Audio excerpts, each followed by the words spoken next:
열린교회 성도 여러분 안녕하세요. 6월 26일 매일 성경 묵상 함께 하겠습니다. 오늘 묵상할 말씀은 로마서 15장 1절에서 13절의 말씀입니다. 함께 읽겠습니다. 믿음이 강한 우리는 마땅히 믿음이 약한 자의 약점을 담당하고 자기를 기쁘게 하지 아니할 것이라. 우리 각 사람이 이웃을 기쁘게 하되 선을 이루고 덕을 세우도록 할지니라.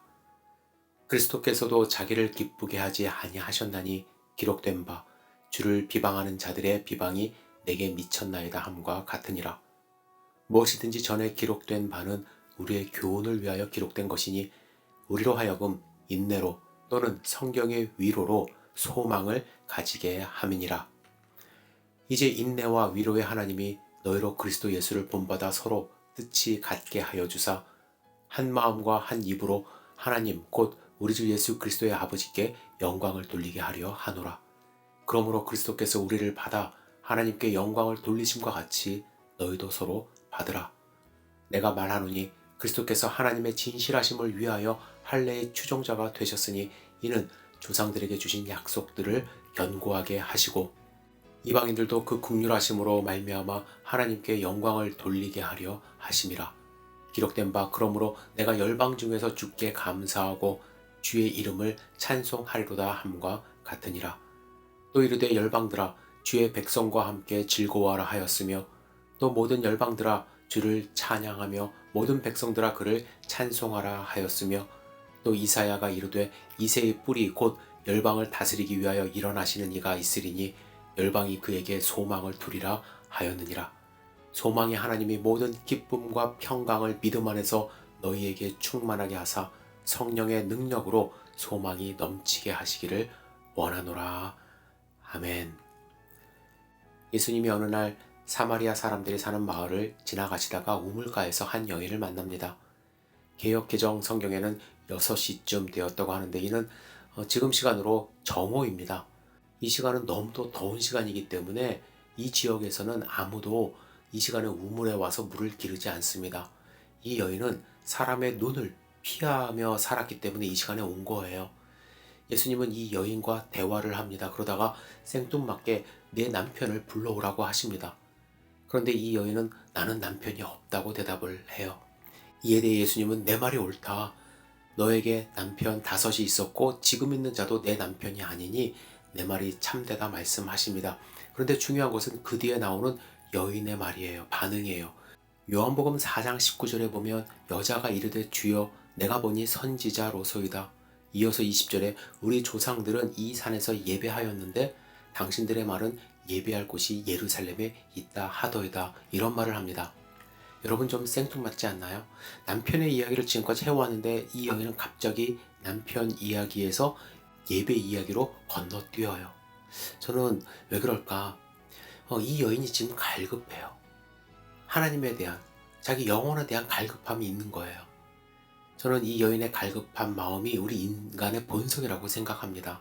남편이 5이나 있었다는 것은 이 여인의 삶은 그 어느 곳에서도 만족을 얻을 수 없었고 지금도 소망이 없는 상태의 이야기를 하고 있습니다. 그리고 이 여인의 내면 깊은 곳에서는 하나님과의 관계, 참된 예배를 드리고 싶은 욕망이 있다는 것을 의미합니다. 여러분 이런 욕망은 사마리아 여인이기 때문에 삶이 힘들기 때문에 갖는 것은 아닙니다. 우리 모두에게 있는 욕망이에요. 사마리아 여인을 만나기 직전에 예수님은 바리새인이었고 유대인의 지도자였던 니고데모를 만났습니다. 니고데모는 한밤중에 예수님을 찾아와요. 니고데모가 당신은 선지자입니다 라고 말하자 예수님은 또 다짜고짜 이렇게 말씀하십니다. 진실로 진실로 내게 이르노니 사람이 거듭나지 아니하면 하나님의 나라를 볼 수 없느니라. 예수님은 니고데모가 왜 예수님을 찾아왔는지 아신 거죠. 아무리 바리새인이고 유대인의 지도자라 할지라도 사람의 칭찬을 받고 경제적인 여유가 있다 할지라도 그에게는 풀리지 않는 영원한 생명에 대한 갈증, 하나님과의 관계 회복에 대한 소망이 있다는 것을 예수님이 아신 거예요. 사마리아 여인의 문제 뿐만 아니라 니고데모의 문제, 이 문제는 우리 모두에게 함께 공유하고 있는 문제라고 할 수가 있습니다. 이 문제가 해결되지 않으면 우리는 결단코 우리 인생의 문제가 해결되는 것이 아닙니다. 하나님과의 관계가 회복되지 않으면 우리가 아무리 다른 것을 다 갖고 있다 할지라도, 아무리 많은 남편을 얻었다 할지라도, 바리새파 사람이라 할지라도 우리의 삶의 의미를 채울 수가 없는 것입니다.